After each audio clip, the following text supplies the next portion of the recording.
사도행전 13장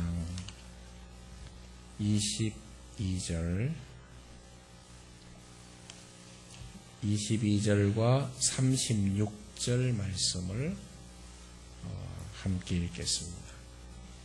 제가 가진 성경은 신약 성경 209페이지에 있습니다. 209페이지. 사도행전 13장 22절 우리 다 같은 음성으로 함께 읽겠습니다. 패하시고 다윗을 왕으로 세우시고 정언하여 이르시되 내가 이새의 아들 다윗을 만나니 내 마음에 맞는 사람이라 내 뜻을 다 이루리라 하시더니 36절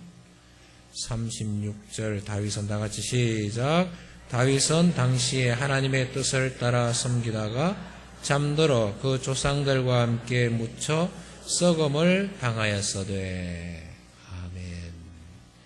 이제 강사 목사님 나오셔서 말씀 선포하실 때에 기쁜 마음으로 말씀을 받기를 원합니다. 우리 나오실 때 우리 격려하는 마음으로 다 같이 박수로 좀 환영하십시오. 네, 감사합니다. 오늘 읽으신 본문을 통해서 하나님의 마음에 합한 사람이라는 제목으로 말씀을 증거하려고 합니다. 예배를 좁은 의미로 이해할 때는 찬양하고 기도하고 말씀 듣고 하는 이런 예배, 종교 의식으로서의 예배를 말할 수 있습니다.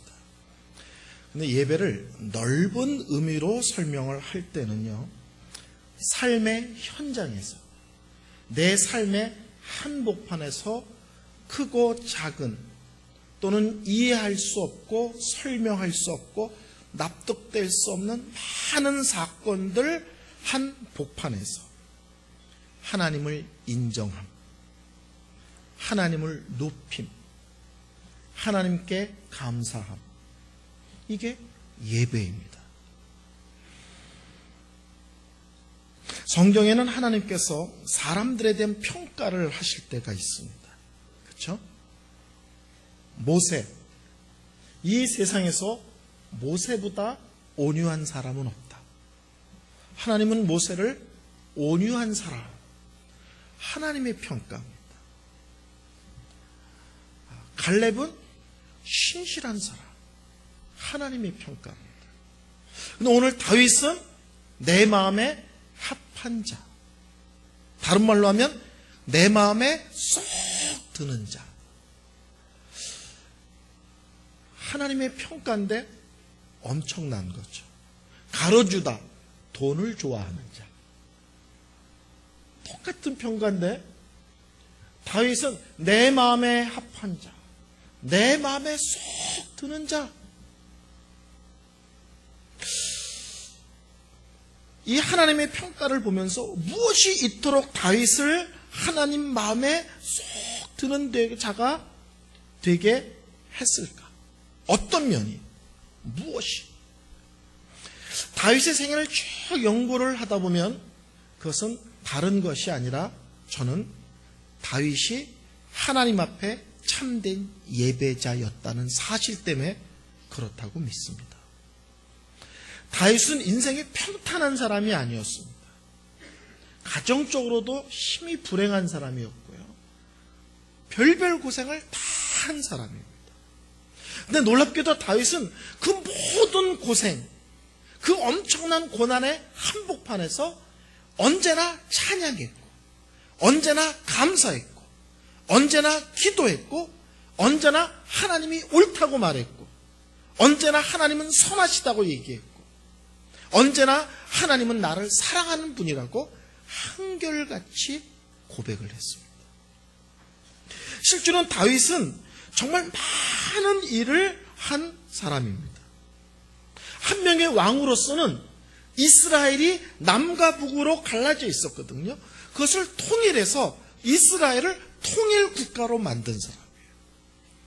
한국의 대통령들이 많이 있지만 예를 들어서 박근혜 대통령이 남북을 통일했다. 아마 두고두고 인정을 받을 거예요. 다윗은 임금으로서 남과 북을 통일하여 하나의 통일국가 이스라엘을 만든 사람입니다. 그리고 이스라엘을 강력하게 만듦으로 주위에 있는 모든 나라들이 감히 이스라엘을 넘보지 못하도록 이스라엘을 바르게 세운 사람입니다. 그것만 갖고 또 왕으로 탁월하기에 이를 데가 없습니다. 근데 다윗은 놀랍게도 예배와 관계돼서 많은 일을 한 사람입니다. 첫째는 언약궤를 예루살렘으로 옮겨왔습니다. 엘리 제사장도 언약궤를 예루살렘으로 옮겨오지 않았어요. 예루살렘은 이스라엘 백성들에게 있어서 상징적인 장소 아닙니까? 그것에 언약궤를 모셔옴으로써 그 예루살렘이 하나님께 예배드리는 자리로서의 모습을 띠게 했다. 근데 사무엘 선지자도 언약궤를 예루살렘으로 옮겨오지 않았습니다. 이스라엘의 제1대 왕인 사울왕도 언약궤를 예루살렘으로 옮겨오지 않았습니다. 근데 다윗은 놀랍게도 언약궤를 예루살렘으로 옮겨왔고요. 그리고 그걸 한 데다가 방치한 것이 아니라 흔히 말하는 다윗의 장막을 치고 그것에 거하게 했다고요. 그래서 그 언약궤가 예루살렘에서 하나님께 예배드리는 예배의 중심이 되게 했습니다. 다윗은 성전 짓기를 갈망했으나 하나님이 성전 짓는 것을 허락하지 않았습니다. 성전 짓기를 사모했지만 하나님께서 허락하지 않으면 삐낄 수 있죠. 섭섭할 수 있죠. 그러나 다윗은 자기가 지을 수 없다는 것을 알고는 자기 아들이 성전을 지을 수 있도록 모든 준비를 다 해놨습니다. 우린 삐낄 수 있는데 나의 사명이 성전 짓는 것이 아니라면 나는 성전을 짓지는 못하지만 성전을 짓는 준비를 하는 자로서의 삶을 살겠다. 솔로몬이 성전을 지을 수 있도록 준비를 다 한 사람입니다. 그리고 시편의 반 이상을 다윗이 썼습니다. 그리고 하나님께 예배를 드릴 수 있는 많은 악기들을 발명했고 그 예배 시간에 레위인들이 그 악기를 사용하도록 했습니다. 하나님께 예배할 때 수백 명의 찬양단을 만들었고 오케스트라를 만들어서 찬양대를 24반열로 나누어서 24시간 동안 제가 본 책에 의하면 다윗이 왕으로서의 삶을 끝날 때까지 왕위에 있는 동안 365일 24시간 찬양이 울려 퍼지도록 했다는 거예요. 그리고 최소한 1년에 3번 예루살렘에 이스라엘 백성들이 모여서 하나님께 예배를 드리도록 했습니다. 근데 잘 기억하세요. 그러면 예배자인가요? 그러면 참된 예배자인가요? 쉽게 말씀드릴게요. 나는 이 교회를 짓는데 가장 앞장서서 헌신했다. 이 교회가 성가대가 없었는데 내가 성가대를 만드는데 앞장섰다. 이 교회에 악기가 없었는데 이 악기 거의 다 내가 헌금해서 산 거다. 그러면 예배자가 된 건가요? 다윗은 이스라엘 백성들이 하나님께 잘 예배하도록 온갖 준비를 다 한 사람일 뿐만 아니라 중요한 것은 자기 자신이 예배자였어요.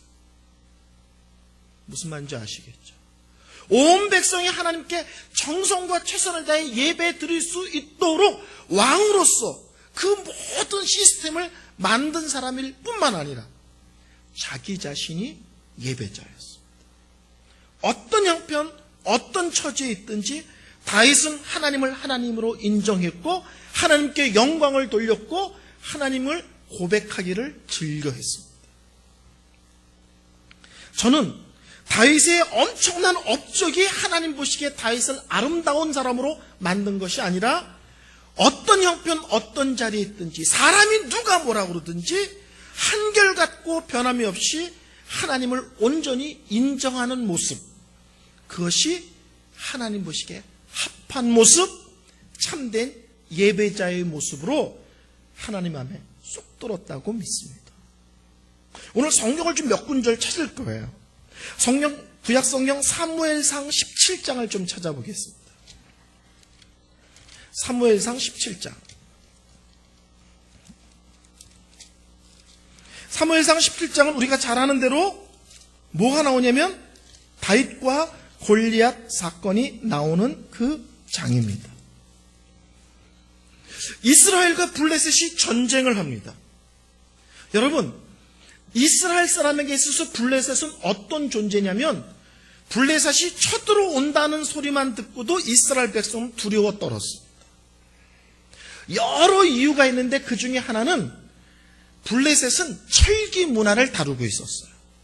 근데 이스라엘은 아직 철을 다룰 줄을 몰랐습니다. 그래서 성경에 보면 전쟁이 일어났는데 블레셋 쪽은 칼과 창과 병거까지 있는데 이스라엘 쪽에는 칼과 창을 갖고 있는 사람이 사울과 요나단밖에 없었다는 거예요.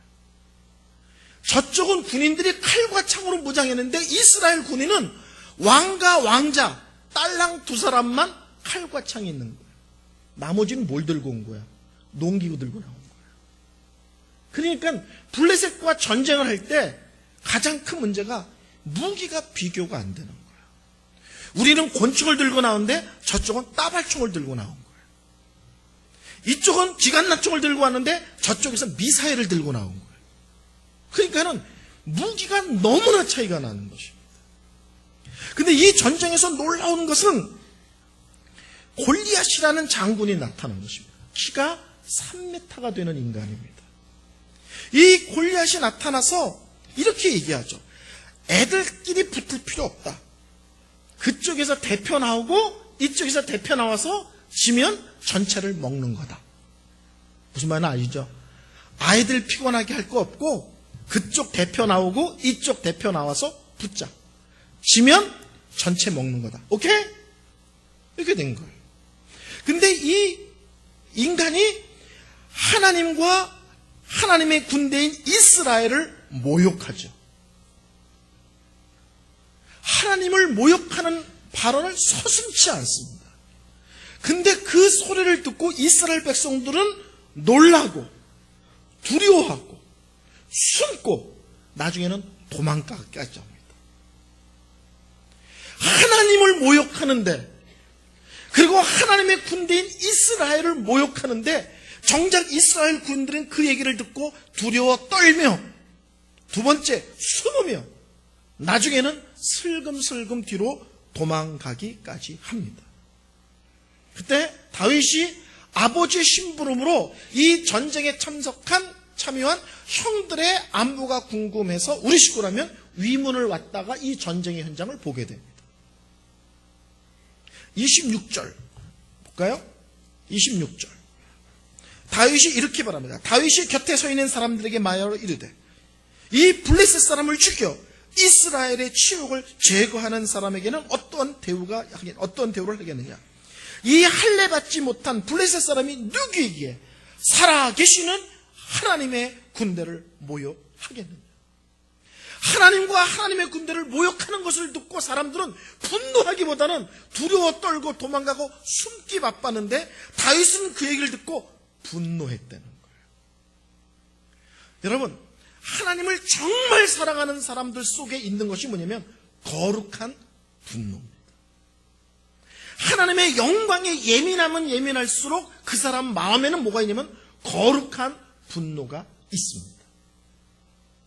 잘 말씀을 들으셔야 돼요. 예수를 잘 믿는다는 것은 화를 잘 내는 거예요. 화를 잘 낸다는 건 시도 때도 없이 화를 낸다는 뜻이 아니고요. 화를 내야 될 때 정확하게 낸다는 거예요. 예수를 믿는 것은 무고로혈이 되는 것이 아닙니다. 무고로혈이 돼서 아무거나 허허거리고 아무거나 낄낄거리고 아무거나 됐어 그러는 것이 아닙니다. 정말 믿음의 사람들은 신앙생활하면서 교회 안에서 공동체 안에서 별별 일이 다 있죠. 그러나 그것이 자기와 관계된 걸 때는 참고 넘어가고 용서하고 용납하고 불쌍히 여기고 덮어주는 싸움을 싸웁니다. 근데 그 내용이 하나님과 관계될 때는 분연히 일어나야 되는 거예요. 근데 오늘날 성도들은 정반대죠. 사람들이 하나님에 대한 모욕적인 얘기를 하고 교회에 대해서 막말을 하는데 웃고 말아요. 못 듣는 척해요. 근데 누가 자기에 대해서 요만큼이라도 얘기하면 그냥 발끈해가지고 그냥 눈꼬리가 올라가고 그냥 눈에서 레이저 광선이 나오고 입이 뾰족해가지고 네가 봤어, 네가 들었어, 증인이 있어, 삼자 대면을 할까, 이따위 소리를 서슴없이 한다. 다윗은 지금 분노하는데 뭘 분노하는 거예요? 감히 이방인이, 하나님이 누군지도 제대로 알지 못하는 이방인이 감히 여호와 하나님에 대하여 모욕적인 말을 한다니, 어떻게 이것을 그냥 놔둘 수 있겠는가 이거예요. 36절에 봐도 살아계시는 하나님의 군대를 모욕하는도다. 다윗은 끊임없이 살아계시는 하나님을 모욕하는 이 블레셋 사람에 대한 못 견디는 마음이 있는 거예요. 45절은 나는 만군의 여호와의 이름 곧 내가 모욕하는 이스라엘 군대의 하나님 이름으로 내게 나아가노라. 우리 여호와 하나님은 어떤 하나님이냐? 만군의 여호와 하나님이시다.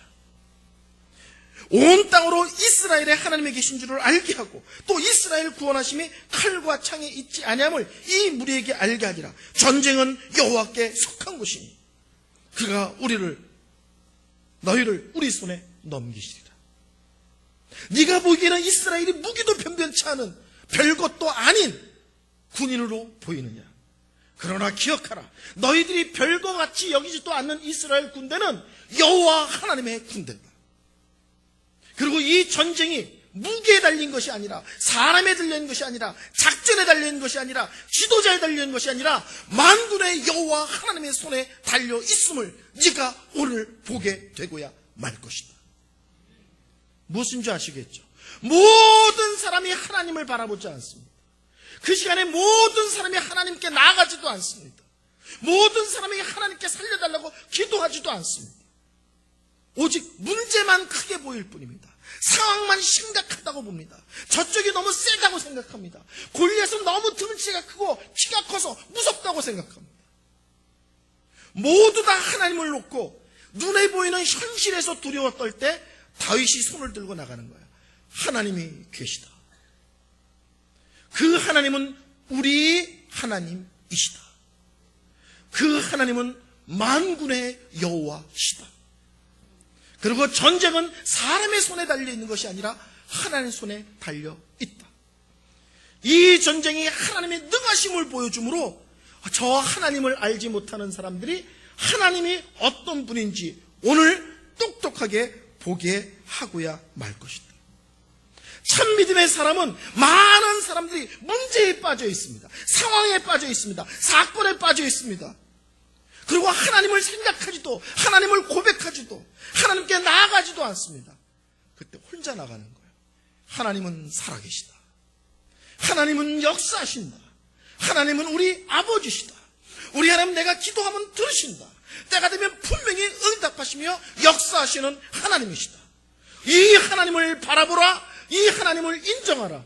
이 하나님을 고백하라. 이 하나님의 이름으로 담대히 앞으로 나아가라. 아멘? 예배가 뭔지 아시겠죠? 이게 예배예요. 모든 사람들이 감히 하나님을 생각하지도 못할 때, 모든 사람이 하나님께 나아갈 생각도 하지 않을 때 하나님은 살아 계십니다.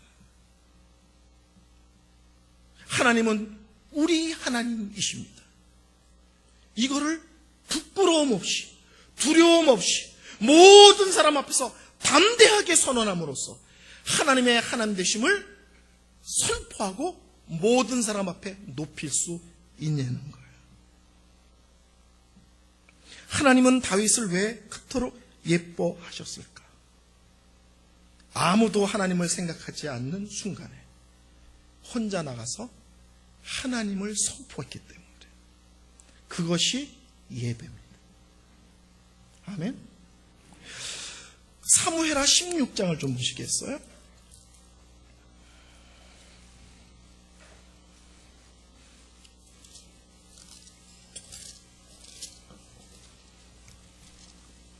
사무엘하 16장. 사무엘하 16장은 무슨 장이냐면 아들 압살롬이 혁명을 일으켜서 아버지를 왕의 자리에서 끌어내려 쫓아낸 거예요. 얼마나 갑작스러운 사건이었는지 다윗 왕이 맨발로 도망을 갑니다. 그때 소문에 의하면 다윗이 이런 노래를 불렀다고 그래요.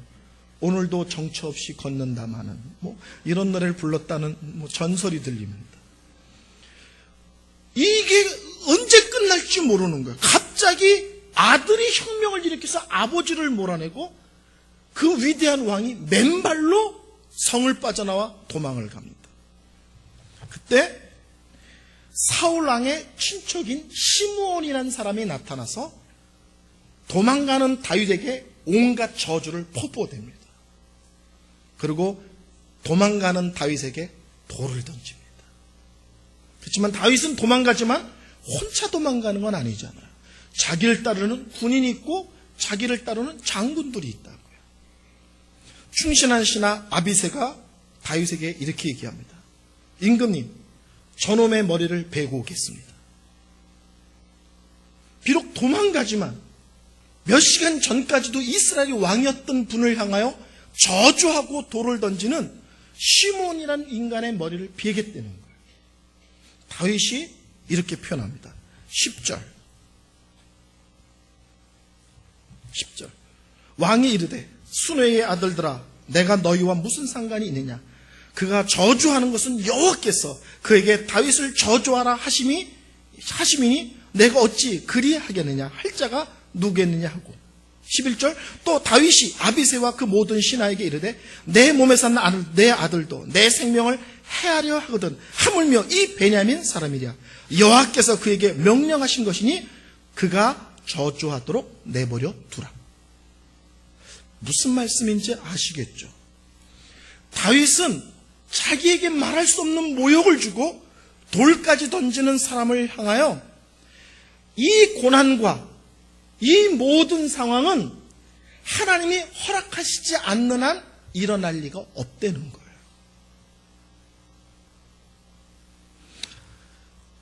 우리는 장로교인입니다. 장로교인들이 가장 중요하게 여기는 믿음의 내용이 뭐냐면 하나님의 주권이에요. 이 세상 모든 것을 하나님이 창조하셨다면 이 세상 그 어느 것도 하나님의 통치가 다스림이 미치지 못하는 영역은 없습니다. 그러면 나에게 갑자기 이해할 수 없고 납득할 수 없는 어떤 문제가 발생했다. 하나님이 모르셨을까요? 이걸 잘 허락하셨다는 것과 하나님이 시켰다는 건 좀 다릅니다. 시킨 거는 그렇게 하도록 하나님이 몰아놓으신 거고 허락하셨다는 것은 그런 일이 벌어질 때 하나님이 손대지 않으셨다는 거예요. 막거나 부추기지 않으셨다는 거예요.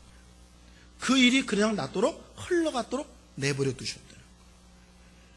근데 다윗은 뭐라고 말하냐면 이 모든 것이 흘러가도록 내버려 두신 것도 여호와 하나님이라는 거예요. 나는 이런 고난이 왜 왔는지 이해할 수 없고 이 고난이 언제 끝날지 설명할 수도 없다. 근데 하나님의 사람이 억울하게 고난을 당한다 할지라도 그 고난이 하나님의 다스림의 영역 하에 있다면 인위적으로 그 고난에서 벗어나지 않겠다는 거예요. 이게 얼마나 센 얘기인지 아시겠습니까? 이 성산교회 성도님들은 전반적으로 다는 아니지만 신앙생활을 좀 오래 하신 분들이 많으시죠. 이 얘기를 이제는 들으실 수준이 되셨다고 좀 믿습니다. 한국교회에서 신앙이 깊어지지 않는 여러 가지 이유가 있습니다. 교회를 오래 다니면서도 신앙이 깊어지지 않는 여러 가지 이유가 있는데 그 중에 하나는 고난이 올 때 성도들은 고난에서 벗어나게 해달라고 하는데 관심과 기도가 집중됩니다. 근데 우리 믿음의 선배들은 고난이 올 때 빨리 고난에서 벗어나기보다는 고난을 통하여 하나님께서 나에게 무엇을 말씀하시려는지에 대해서 훨씬 중요하게 여겼어요. 그리고 그 고난을 통해서 하나님의 말씀하시고자 하는 말씀, 하나님의 나의 길을 인도하고자 하는 그 방향성, 또는 나의 내면의 죄를 회개하게 하심, 또는 나의 거친 성품을 다듬으심, 그것이 끝나기까지는 인위적으로 이 고난을 감하려고 몸부림치지 않았어요. 하나님이 나에게 열의 고난을 주기를 원하시면 그 열의 고난을 하나님께서 필요해서 주신 걸로 믿고 벗어나려고 몸부림치는 것이 아니라 하나님의 통치를 믿고 하나님이 나의 삶 전체를 다스리는 분이라고 그분의 권위를 인정하여 그 고난을 묵묵히 참고 견뎠습니다. 그러면서 그 고난 가운데서 하나님, 내가 뭘 다듬어지기를 원하십니까? 내 뾰족한 어떤 부분이 다듬어지기를 원하십니까? 또는 어떤 생각이 변화되기를 원하십니까? 내 어떤 고집이 꺾이기를 원하십니까? 내가 세웠던 내 계획이 어떤 것들을 하나님 앞에 분질러서 하나님 앞에 내어놓기를 원하십니까? 고난에서 벗어나려는 싸움을 하는 것이 아니라 하나님이 주신 고난을 끝까지 하나님을 하나님으로 인정하며 감당하기. 두 번째, 그 고난을 통과하는 과정에서 하나님 앞에 나를 아름답게 빚어가기. 이거를 훨씬 중요하게 여겼습니다. 근데 우리들은 일반적으로 고난이 온다, 어려움이 있다, 힘듦이 있다, 벗어나게 해주시옵소서. 그렇죠? 벗어나게 해주옵소서. 힘들어 죽겠습니다. 내 고통스럽습니다. 하나님, 왜 내 눈물을 모르십니까? 우리는 고난에서 벗어나게 해달라는 싸움만을 싸우고 있는 거예요. 그러니까 고난을 통과했는데, 정작 고생을 했는데 내가 빚어지지 않는 거예요. 저는 교회 생활 속에서 가장 힘든 사람들이 누구냐? 예수를 믿은 지 10년이 되고 20년이 됐는데도 불구하고 그 성품이 다듬어지지 않은 사람이에요.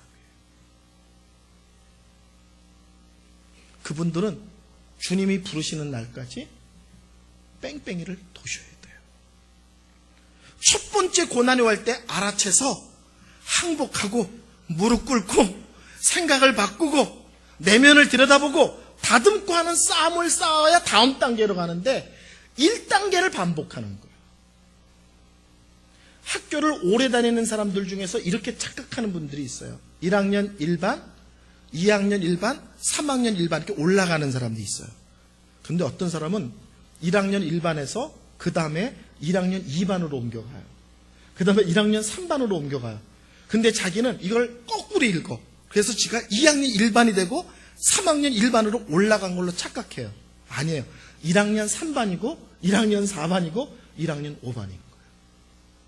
교회를 오래 다니는데 2, 3, 4, 5로 올라가지 않고 1학년에서 해마다 반을 바꿔가면서 자기가 학년이 올라간 걸로 착각하는 분들이 계세요. 다윗은 억울한 고난을 당하는 거예요. 말도 안 되는 고난을 당하는 거예요. 근데 이렇게 말합니다.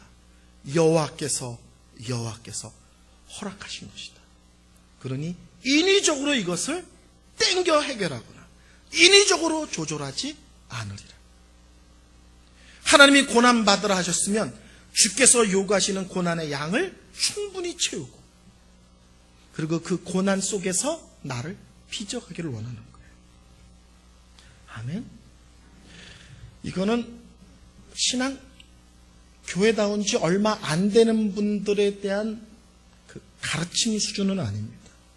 교회를 좀 다니신 분들에게 해당되는 메시지입니다. 우리 믿음의 선배들은 어떤 것도 믿음의 사람에게 허락된 것은 우연히 없다라고 믿습니다. 저는 나이가 들어가면서 제가 지금 53살이거든요. 나이가 들면서 요새 가장 귀하게 여기는 것 중에 하나가 스쳐 지나가는 인연이에요. 스쳐 지나가는 인연이에요. 잠깐 스쳤는데 이게 10년 뒤, 5년 뒤 15년 뒤 어떤 만남으로 엮일지 몰라요. 어저께인가요? 예배 끝나고 밑에 내려갔더니 앞에서 찬양을 인도하던 목사님이 전도 시절부터 아는 분이고 그분의 아버님하고도 친한 사람이에요. 스치고 지나가는 인연인데 제가 98년도에 미국에 부흥회를 갔다가요, 어떤 장로님이, 부흥회 간 교회 장로님이 아닌데 다른 교회 장로님이 밥을 사겠다고 며칠 동안 쪼르는 거예요. 밑도 끝도 없이. 난 그분 교회 부흥회 간 것도 아닌데. 그래서 할 수 없이 끌려나가서 밥 한 끼 먹고 헤어졌습니다. 그리고 2년 뒤에 그분이 자기네 교회 담임 목사가 없다고 저를 미국으로 청빙했어요. 밥 한 끼 먹고 헤어졌는데 2년 뒤에 그분이 저를 미국으로 불러서 제가 미국에서 목회를 하게 됐어요. 믿음의 사람에게 허락된 그 어느 것도 우연은 없습니다. 하나님의 다스림 속에 있는 것이고 하나님께서 아시는 것이고 하나님께서 허락하신 것입니다. 여러분, 존 번연이라는 분 아시죠? 철로 역정이라는 책을 썼죠. 그분이 이런 얘기를 했습니다. 모든 고난은 하나님께서 허락한 것이니 언제, 어디서, 누구에게, 얼마만큼, 어느 때까지, 어느 정도 고난을 받아야 할지는 그분이 정하시는 것이다.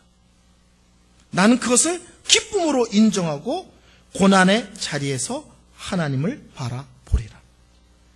고난을 언제, 어디서, 누구에게, 얼마만큼, 어느 때까지, 어느 정도 고난을 받아야 될지 하나님이 정하시는 것이다. 그러니 하나님께서 그런 고난을 나에게 허락할 때 나는 그 고난에 대하여 원망하거나 불평하거나 하지 않고 그 자리에서 하나님을 하나님으로 정확하게 인정하는 삶을 살아내리라. 아멘. 예배는 그런 것입니다. 어느 때는 좋은 일에서 뛰며 찬양할 수도 있죠. 기뻐서 소리치며 찬양할 수도 있죠.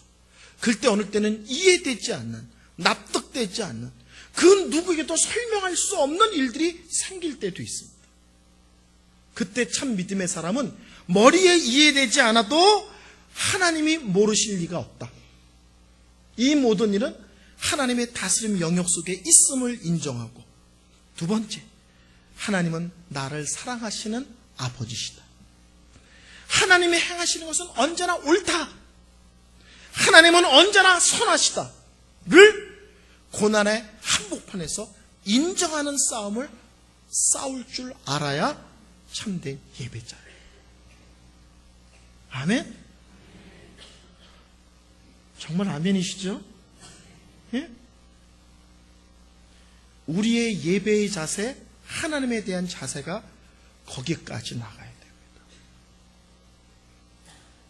원치 않는 자리에 있어도 하나님은 옳습니다. 내가 원치 않는 길을 걷게 하셔도 하나님은 선하십니다. 우리는 다 이해하지 못합니다. 저는 저희 어머니께서 저를 고집이 세다고 말하지 않고 악지가 세다고 말씀하셨어요. 저는 어머니께서 제가 아플 때 약을 먹일 때 저는 저를 죽인다고 생각했어요. 저는 약을 먹이면 다 입으로 혀로 뱉어냈습니다. 그래서 저희 어머니가 저를 약을 먹일 때는 뉘어서 두 다리로 누르십니다. 그리고 한쪽 팔로 목과 팔다리를 제압하세요. 그리고 이걸로 여기를 강제로 벌리세요. 그리고 숟가락을 꽂아서 놓습니다. 그리고 꼴깍 소리가 날 때까지 절대로 숟가락을 안 빼세요. 누가 봐도 아들을 목 졸라 죽이는 자세죠. 무슨 말씀인지 아시죠? 누가 봐도 아들을 엄마가 목 졸라 죽이는 자세요. 저는 엄마가 저를 죽이는 줄 알고 소리 지르고 울었습니다.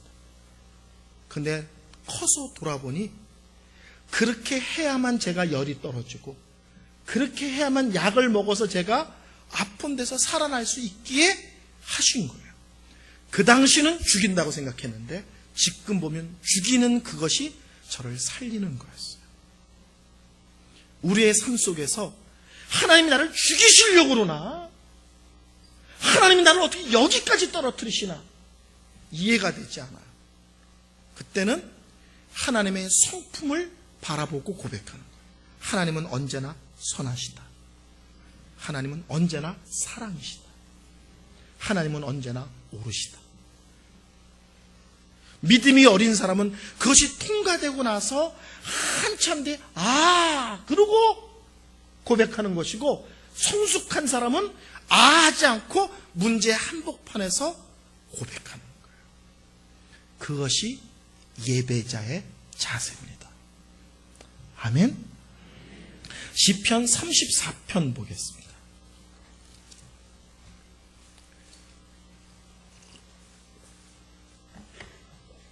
시편 34편 1절부터 3절까지 읽겠습니다. 시편 34편 1절부터 3절 다 같이 한 목소리로 읽습니다. 시작. 내가 여호와를 항상 송축하며 내 영혼이 사랑하리니 공고한 이들이 듣고 기뻐하리로다. 나와 함께 여호와를 광대하시다 하며 함께 그 이름을 높이세. 항상 하나님을 찬양하고 자랑하고 기뻐한다, 이런 말을 들으면 다윗이 지금 되게 좋은 일이 생긴 것처럼 생각될 수 있습니다. 근데 그 시편 앞에 제목을 보면 다윗이 아비멜렉 앞에서 미친 채 하다가 쫓겨나서 지은 시입니다. 쉽게 설명드릴게요. 장인 어른인 사울왕이 다윗을 죽이려고 무려 10년을 쫓아다닙니다. 빚쟁이가 10년을 쫓아다니도 피가 마를 텐데 한 나라의 임금이 어느 때는요 군사를 1000명을 풀어서 다윗을 잡으려고 한 적도 있습니다. 손바닥만한 이스라엘에서 10년을 도망다니니까 더 이상 도망갈 곳이 없는 거예요. 그래서 다윗이 사울 다음에 이스라엘의 왕이 될 다윗이 이스라엘의 가장 강력한 적인 블레셋이라는 나라로 망명을 가버립니다. 여러분, 한국의 차기 대통령 될 사람이 정치적으로 어려움이 있다고 북한으로 망명을 간다. 말이 안 되잖아요. 그러니까 다윗이 어디까지 끝으로 몰린지 아시겠죠? 왕이 될 사람이 적군으로 망명할 정도면 어디까지 절벽으로 떨어진 거예요.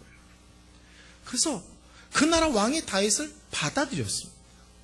근데 문제는 탁월한 사람은 어디 가도 표가 안 되는 거예요. 그런 거 잘 모르세요? 제가 저희 집 사람에게 물어봤습니다. 여보, 내가 신학 대학교 2학년 때 26살 때 교회에서 주는 생활비가 12만 원일 때 어떻게 나랑 결혼할 생각을 했어? 그때 저희 집 사람이 이렇게 얘기했어요. 눈이 살아있었어요. 거기서 나온 게 살아있네, 이런 게 그죠? 신학대학원도 아니고 신학대학 2학년 26살의 호르몬이의 외아들, 월급은 12만 원. 어떻게 그런 가난한 신학생과 결혼할 생각을 했어? 눈이 살아있었다는 거예요. 뭔 얘기인지 아시겠죠? 다윗이 망명을 해갔지만 다른 거예요.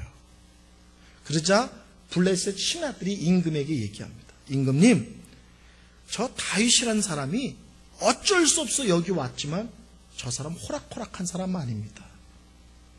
옛날 블레셋의 골리앗 장군을 죽였을 때 이스라엘 사람들이 뭐라고 노래했냐면 사울왕은 천천히고 다윗은 만만이라고 노래했습니다. 사울왕은 천천히고 다윗은 만만이라고 노래했습니다. 저는 만만히 보시면 안 됩니다. 이스라엘과 우리가 전쟁을 터졌을 때 다윗이 우리 안에서 들고 일어나면 뒷감당이 안 됩니다. 여러분, 북한하고 전쟁할 때 휴전선에서 대놓고 싸우면, 그렇죠? 우리 무게가 훨씬 최첨단이죠. 근데 걔네들이 남천동에다가 군인 2명, 사직동에다 2명, 저 하단에다 2명, 이렇게 2-3명 찔끔찔끔 던져놓으면 그 2명 잡으려고 나라가 발칵 뒤집어지는 거예요. 그 얘기인 거예요. 이스라엘과 블레셋이 전쟁을 하는데 블레셋이 우리나라 한복판에 있다가 다윗이 갑자기 이스라엘 편들겠다고 들고 일어나면 뒷감당이 안 됩니다. 저 위험한 인간입니다. 그것을 다윗이 안 거예요. 여기서도 내가 붙잡혀 죽겠구나. 이스라엘에서 살 곳이 없어서 망명을 가는데 망명한 나라에서도 살 수 없다는 것을 알고 다윗이 빠져나올 수 있는 방법이 뭐냐? 미친 사람 흉내를 내는 거예요. 죽이지 않아도 되겠다. 죽일 필요가 없다. 괜히 우리 손에 피 묻힐 필요가 없다. 왜? 미친놈이니까. 머리를 흔들고 침을 흘리고 횡설수설하면서 미친 사람 흉내를 내어 블레셋인 나라를 빠져나옵니다. 빠져나온 다윗이 놀랍게도 하나님을 찬양합니다. 한 나라의 임금이 될 사람이 외국으로 망명을 가고 그 나라에서도 숨을 곳이 없어서 미친 사람 흉내를 내야만 자기 한 목숨을 유지할 수밖에 없는 말도 안 되는 상황에서 다윗은 뭐라고 얘기하냐면 이렇게 얘기하죠. 뭐라고요? 내가 여호와를 항상 송축하며 내 입술로 주를 항상 찬양하리다. 이 세상에 내 한 몸 숨길 데가 없고 미친 사람 흉내를 내야만 살 수밖에 없는 극한 상황에 몰려 있을지라도 나는 옛날에 편할 때나 잘 나갈 때나 관계없이 항상 동일하게 하나님을 찬양합니다. 아멘. 제가 미국에서 목회할 때 저희 교회 성도님 한 분이 계셨는데요. 그분은 청소만 20년을 하신 분이에요. 근데 저희 교회 올 때는 청소하던 데서 잘렸어요. 20년을 청소만 하던 분이 청소에서 잘린 상태에서 저희 교회에 와서 새벽 기도를 시작했는데 저희 부부와 그 부부 둘만 시작했어요. 근데 갑자기 이 사람이 돈벼락을 맞아서 사장이 됐어요. 집이 두 채고 갑자기 띵동해서 나갔더니 벤츠를 끌고 와서 목사님 드라이브 합시다 뭐 이러고 갑자기 돈벼락을 맞아가지고 사장님 소리를 들었어요. 이분이요 20년 일한 데서 잘렸을 때 새벽 기도를 나왔어요.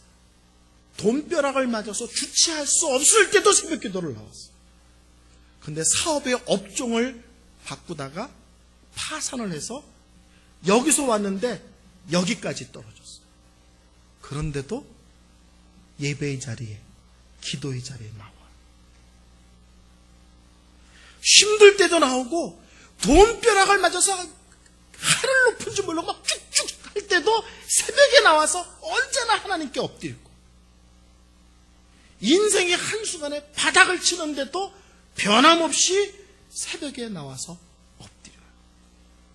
인생을 살다 보면 올라갈 때도 있고 내려갈 때도 있고 한없이 땅 밑으로 꺼질 때도 있어요. 다윗이 그런 거예요. 근데 다윗은 어떠했는가? 내 인생이 어떻게 변하든 올라가든 내려가든 땅 밑으로 꺼지든 항상 하나님을 향한 찬양의 자세는 변하지도 않았고 식지도 않았고 한결같았다는 거예요. 그 2절은 더 놀랍습니다. 내 영혼이 여호와를 자랑하니니 공부한 자가 이를 듣고 기뻐하리로다. 여러분, 다윗이 자랑할 게 뭐가 있어요? 다윗은 얘기합니다. 나 자랑할 것이 있다. 뭐냐? 여호와 하나님. 그분이 내 인생의 자랑이다. 여러분, 여러분이 믿지 않는 사람에게 뭘 꺼내놓겠어? 뭘? 예수 믿고 나 부자 됐다. 그런 얘기 함부로 하지 마세요. 한국에는 교회 안 다니는 사람들이 훨씬 부자가 더 많아요. 우리나라 재벌 중에 교회 다니는 사람 몇 명이나 있어요. 그 사람들에게 하나님 믿고 부자 됐다 그러면 그분들은 나 교회 안 다니고 너보다 100배 부자다 이렇게 얘기한다. 우리가 꺼내놓을 수 있는 것은 하나님 믿고 뭐가 생긴 것이 아니라 하나님이에요. 아멘? 나의 자랑, 나의 기쁨, 나의 행복, 나의 만족, 나의 모든 것이 뭐냐? 하나님이시다. 다윗은 이 극한 상황에서도 사람들을 만나면 자랑할 것이 있다는 거예요. 할 얘기가 있다는 거예요. 해줄 얘기가 있다는 거예요. 뭐냐? 여호와 하나님 이야기.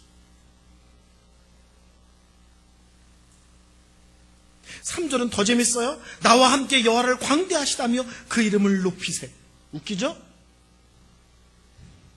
다윗은 당당하게 얘기합니다. 이 놀라운 하나님을 함께 찬양합시다. 이 놀라운 하나님께 함께 나아갑시다. 이 놀라운 하나님께 함께 나아가 예배합시다. 망설임 없이, 부끄럼 없이 담대하게 권하기까지요. 8절 봅니다. 너희는 여호와의 선하심을 맛보아할지어다. 그에게 피하는 자는 복이 있도다. 다윗은 미친 사람이 흉내를 내면서 살아가는 형편인데 이렇게 말합니다. 여호와는 선하시다. 그분이 얼마나 선하신지 너희들도 맛보아 알기를 원한다. 다윗은 이미 다 알았고 충분히 알고 지금도 하나님이 선하시다는 걸 인정한다는 거예요.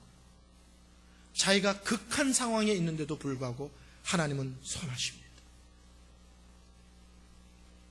이유 없는 고난, 이유 없는 아픔을 허락하시지 않을 겁니다.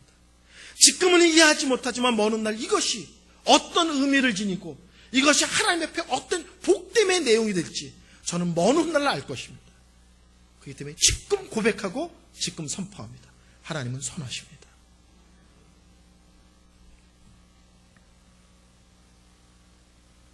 그 다음은 더 재밌어요. 10절. 젊은 사자는 궁핍하여 쥐를지라도 여호와를 찾는 자들은 좋은 것에 부족함이 없으리라. 9절.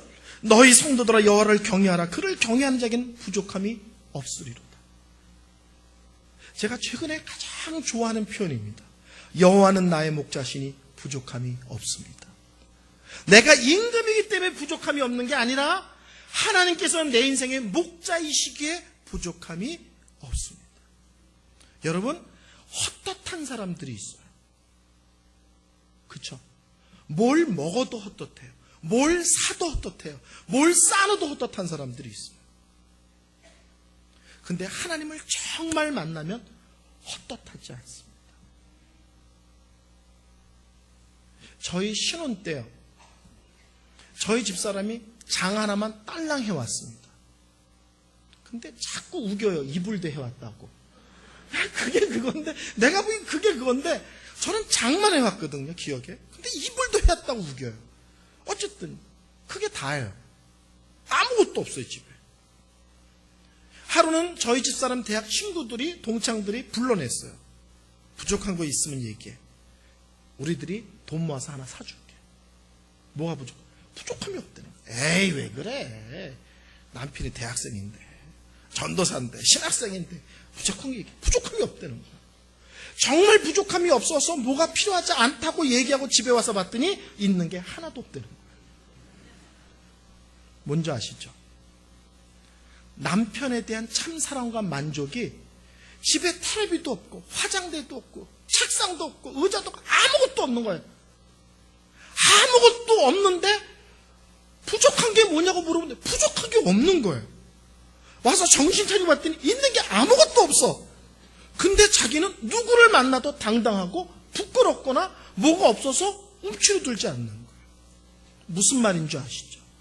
여러분이 정말 하나님을 만나면, 여러분이 정말 하나님의 은혜와 사랑을 깨달으면 그때 갖는 것이 뭐냐면 부족함이 없는 거예요. 쉽게 말하면 헛헛하지 않은 거예요.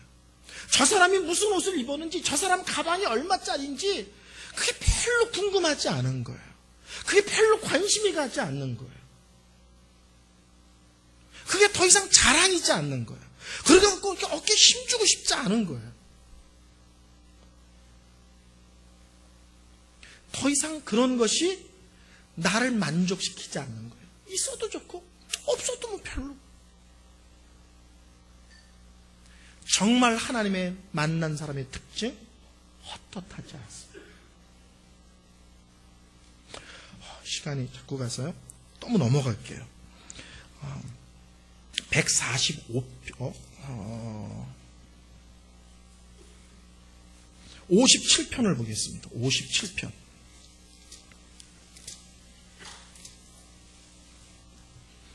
57편. 57편 7절부터 11절까지 읽겠습니다. 57편 7절부터 11절. 다 같이 읽습니다. 하나님이여, 내 마음이 확정되었고 내 마음이 확정되었사오니 내가 노래하고 내가 찬송하리이다. 내 영광아 깰지어다. 비파야 수금아 깰지어다. 내가 새벽을 깨우리로다. 주여 내가 만민 중에서 주께 감사하오며 문나라 중에서 주를 찬송하리이다. 주는 무릇 주의 인자는 커서 하늘에 미치고 주의 진리는 궁창에 이르나이다. 하나님이여 주는 하늘 위에 높이 들리시며 주의 영광이 온 세계 위에 높아지기를 원하나이다. 아멘. 이 시편 57편에서 교회에서 부르는 찬양 두 개의 가사가 만들어졌습니다. 하나는 이런 찬양입니다. 오 주여 나의 마음이 주께로 정해졌으니, 그런 찬양 아시죠? 그 찬양 가사가 여기 있는 거예요. 또 하나는 너무 좋은 찬양인데 요새는 교회에서 잘 안 부르는 찬양입니다. 저는 개인적으로 너무 좋아하는데 그 찬양은 이런 거예요. 내가 만민 중에 오 주께 찬양하며 주님을 찬양하리. 열방 중에서 주의 인자는 커서 하늘에 미치고. 이런 정말 놀라운 찬양 두 개가 만들어졌어요. 우리가 부르는 찬양이에요. 근데 다윗이 이 찬양과 이 기도를 언제 했느냐? 제목을 보면 뭐라고요? 다윗이 사울을 피하여 굴에 있을 때입니다. 사울을 피해 굴에 있습니다. 만약에 사울의 군대가 그 근처에 있었다면 부시럭 소리만 나도 걸려서 단숨에 죽을 수 있습니다. 굴 깊은 곳에서 숨을 죽이고 부시럭거리지도 못하고 여참은 죽을 수도 있는 그 순간에 다윗이 하나님께 기도하며 찬양합니다. 그게 뭐냐면 하나님 내 마음이 확정되었고 확정되었사오니. 이 말은 이 무슨 뜻이냐면 저는 어떤 형편 어떤 처지에 있든지 흔들리지 않습니다. 요동하지 않습니다. 뭐가요? 하나님을 향한 마음. 내가 자유롭게 홀홀 돌아다닐 때나 숨어서 굴 속에 숨지기고 있는 이 순간에도 하나님을 향한 내 마음, 하나님을 향한 내 믿음은 한결같습니다. 나는 그때도 찬양하고 지금도 동일하게 주님을 찬양하기를 원합니다. 두 번째 끝에 가사가 뭔지 아세요? 여참은 죽을 수밖에 없는 그 다윗이 그 일촉즉발의 순간에 이런 기도를 해요. 이 놀라운 하나님을 저만 섬기는 것이 너무 안타깝습니다. 이 놀라운 하나님을 모든 민족과 열방이 알아서 나처럼 이렇게 하나님을 찬양하는 백성들이 되었으면 좋겠습니다. 하나님 내 목숨을 살려주세요. 이 어려움에서 벗어나게 해주세요가 아니라 내가 섬기는 이 놀라운 하나님을 알지는 모든 사람들이 알아서 나처럼 이 귀한 하나님을 이렇게 예배하고 찬양하는 백성이 되었으면 좋겠습니다. 죽음의 위험의 순간에 자기에게 집중하지 않고 하나님과 하나님의 영광에 집중하는 기도를 드립니다. 왜 하나님이 다윗을 내 마음에 쏙 드는 자라고 했을까? 말도 안 되는 고난을 당할지라도, 인생의 끝자락에 설지라도, 일촉즉발의 죽음의 순간조차도 다윗은 언제나 그런 고비고비마다 예배하는 자, 찬양하는 자로 항상 서 있는 거예요. 하나님을, 이런 사람을 뭐라고 표현하냐면 내 마음에 쏙 드는 사람이라고 말합니다. 한 구절만 더 찾고 마치겠습니다. 시편 145편입니다. 시편 145편.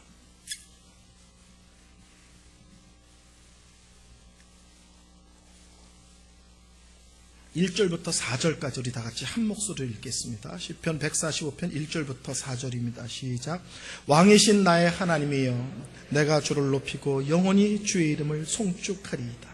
내가 날마다 주를 송축하며 영원히 주의 이름을 송축하리이다. 여호와는 위대하시니 크게 찬양할 것이라. 그의 위대하심을 측량할지 못하리로다. 대대에 주께서 행하신 일을 크게 찬양하며 주의 능한 일을 선포할지어다. 다윗은 시편 150편 중에서 약 반 정도를 다윗이 썼습니다. 근데 그 많은 시편 중에서 145편은 특별한 의미를 지닙니다.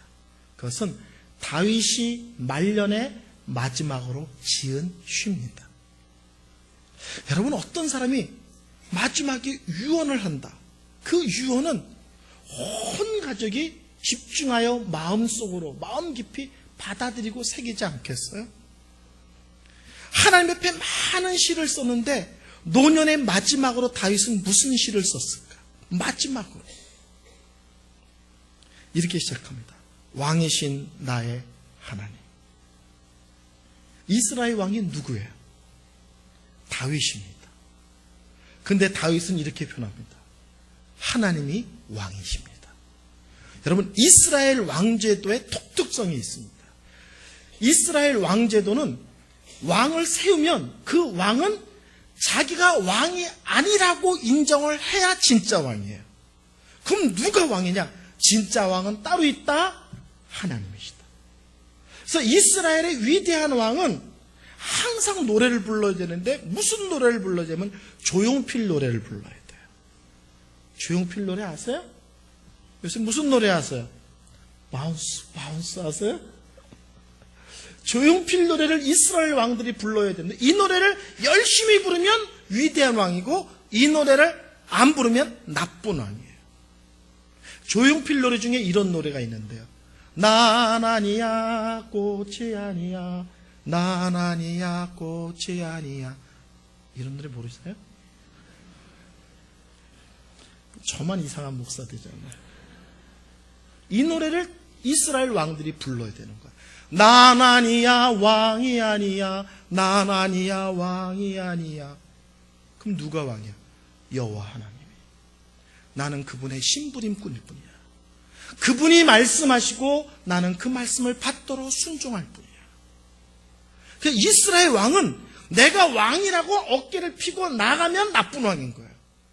하나님이 왕이시고 나는 그분이 말씀하시는 것을 따를 뿐입니다.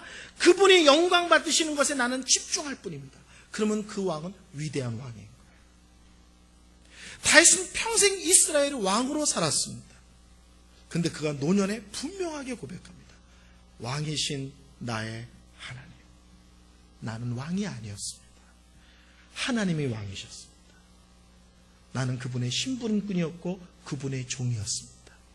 그분이 기뻐하시는 거 나 기뻐하고 그분이 말씀하면 귀담아 듣고 그분이 명령하면 순종하기를 힘썼습니다. 왜냐하면 그분이 왕이시기 때문에 그렇습니다. 아멘. 평생 왕이었던 다윗 왕이 자기는 한없이 낮추고 하나님을 한없이 높입니다. 왕이신 나의 하나님. 하나님이 진짜 왕이시기에 내가 그를 높이고 영원히 주의 이름을 송축하리이다. 신하들이 임금에게 하는 얘기가 있잖아요. 왕이여 뭐 만세수를 하여 뭐 하시옵소서 뭐 이런 거 있잖아요. 근데 다윗은 하나님을 향하여 하나님이 높아지셔야 되고 모든 영광과 찬양은 하나님이 홀로 받으셔야 됩니다. 저는 절대 그거를 받을 수 있는 사람이 아닙니다. 노년에 다윗은 흔들림 없이 고백합니다. 두 번째 이렇게 말합니다. 내가 날마다 주를 송축하며 영원히 주의 이름을 송축하리이다. 내가 젊었을 때, 힘이 있었을 때, 펄펄 날 때 아니요. 지금 노년이 되었어. 기력이 쇠하였어. 마음대로 활동할 수 없을지라도 나는 여전히 오늘도 하나님을 찬양하는 데 있어서는 전혀 게으르지 않습니다. 하나님께 예배하는 데 있어서는 저는 절대 오늘도 적당히 하지 않습니다. 날마다 하나님을 찬양합니다. 날마다 하나님을 높입니다. 그리고 이 날마다 예배하는 하나님을 영원히 하나님을 찬양하기를 소원합니다. 3절 봅니다. 여호와는 위대하시니 크게 찬송하라 할 것이라. 그의 위대하시면 측량치 못하리로다. 대대 주께서 행하신 일을 크게 찬송하며 주의 능한 일을 선포할지어다. 뭐라고요? 하나님을 찬양할 때는 어떻게 하라고요? 크게 전심으로 최선을 다해서 뜨거운 마음으로 간절하게. 내가 늙어서 기력이 쇠할지라도 하나님을 예배하는 데서는 최선을 다하리라. 내가 활동이 자유롭지 못할지라도 하나님께 예선을 예배할 때는 온 힘을 다하리라. 내가 늙어서 손이 떨리고 다리에 힘이 없어서 걷는 게 불편할지라도 예배하는 데 있어서는 크게 하리라. 최선을 다하리라. 온 힘을 다하리라. 온 중심을 다하리라. 최선을 다하리라. 아멘. 죽는 그 순간까지도 다윗은 하나님을 하나님으로 인정하고 그 하나님께 찬양하는 것과 영광 돌리는 것을 자기 삶의 중심에다 놓고 있었다는 사실입니다. 다시 맨 앞으로 돌아갑니다. 하나님은 말씀하십니다. 다윗은 내 마음에 합한 자다. 다윗은 왕으로 위대한 많은 일을 했지만 일이 아니라 다윗이 하나님 앞에 아름다운 거예요. 다윗이 일을 들고 가서 하나님 나 이런 일을 많이 했어요. 기특하다. 일을 들고 가서 하나님께 칭찬받은 것이 아니라 다윗 자신이 하나님 앞에 아름다운 사람이 되어 서 있는 거예요. 교회 속에서 일을 통해서 하나님께 칭찬받으려는 분들이 계세요. 잘 아셔야 돼요. 일을 통해 칭찬받는 것이 아니고요. 그런 것들을 통해서 여러분이 다듬어지는 거예요. 하나님 앞에 온전해지는 거예요. 그리고 하나님 앞에 여러분을 드리는 거고 여러분이 하나님께 판단을 받는 거예요. 어저께 우리 예수님께서 이렇게 말씀하십니다. 나는 참된 예배자를 찾는다. 다윗을 향해 말합니다. 내 마음에 쏙 든다. 하나님은 어떤 예배자를 찾는가? 어떤 형편, 어떤 처지에 있든지 하나님을 하나님으로 인정할 줄 아는 자, 하나님께 찬양하기를 즐겨하는 자, 이해할 수 없고 납득할 수 없는 일이 생겨도 하나님은 선하다고 담대히 고백하는 자, 그리고 그 하나님께 영광과 감사를 드리기를 조금도 망설이지 않는 자, 그런 예배자를 찾고 계십니다. 저는 성산교회가 온갖 행사로 떠들썩하고 정신없는 교회가 되기보다는 성도 한 분 한 분이 하나님 앞에 참된 예배자가 되기 위하여 집중함으로 그것을 칭찬받는 교회가 되었으면 좋겠습니다. 우리는 이번에 이런 행사했다, 이번에 우리 이런 행사했다가 아니라 우리 성도들이 한 명 한 명이 하나님께 예배드리는 자세가 변했다, 중심이 변했다, 생각이 변했다. 그리고 우리는 모두 거기에 집중하고 있다. 그게 가장 중요하다는 걸 알았다. 이런 믿음의 고백과 내용들이 풍성해지는, 그리고 그것이 여러분 한 분 한 분을 얼마나 깊이 있게 변하고 교회 전체 분위기를 얼마나 전혀 다른 차원으로 변하게 하는지, 그 증거가 여러분이고 성산교회가 되었으면 좋겠습니다. 기도하겠습니다.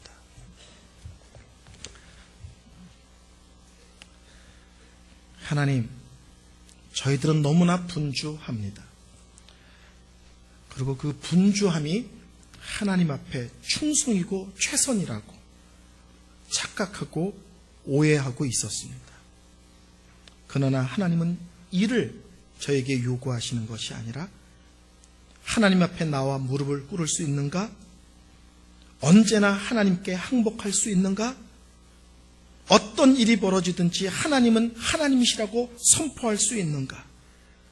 그런 극한 상황에서도, 그리고 고난 속에서도 하나님은 선하시다, 하나님은 옳으시다, 하나님이 다스리신다, 나는 그분의 권위 아래 있다고 망설임 없이 고백하는 믿음의 내용들을 찾고 계심을, 그리고 그것을 기뻐하시며 영광 받으심을 제가 놓치지 않게 하옵소서. 번거로운 교회가 아니라 잠잠히 하나님께 나아가는 것을 깊은 복으로 하는 그런 은혜를 허락하여 주옵소서. 예수님의 이름으로 기도하였습니다. 아멘.